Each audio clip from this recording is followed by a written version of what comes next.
Isang magandang umaga para sa kapwa ko plant propagators. Ngayong umaga, ipapakita ko sa inyo kung paano nagpo-propagate ng Hoya. Ang ating gagamitin ay ang tawag nating Hoya halconensis. Gaya ng Bali system, ito ay madali lang.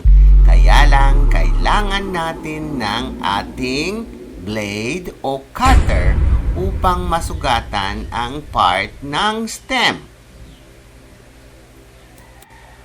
Dahil kailangan ko ng ice candy plastic bag, tatawagin ko itong ice candy propagation technique. Pag gumagawa tayo ng ice candy, nilalagyan natin ng tubig sa loob ng plastic bag, tapos ilalagay natin sa freezer. Pero hindi natin ilalagay sa freezer ito, syempre. Pagkatapos na sugatan, ano kayang mangyayari? Tingnan natin ang result.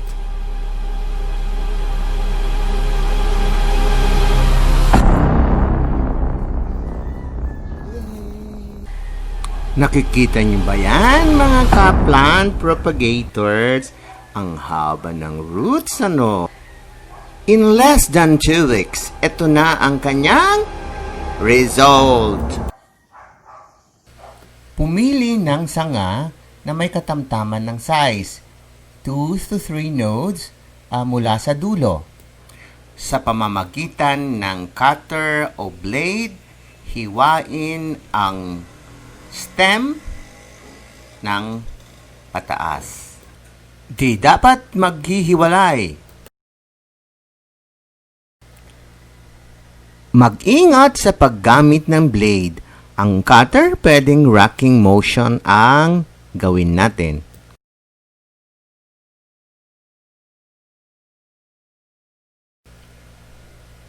Mula sa bunganga ng ice candy bag, idiretso lang ang cut, i-retain lang ang 1.5 inch para sa tubig.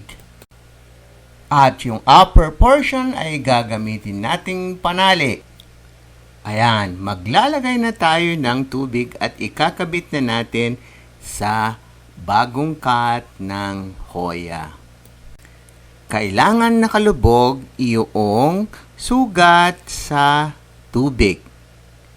Good luck sa ating mga ka-propagators.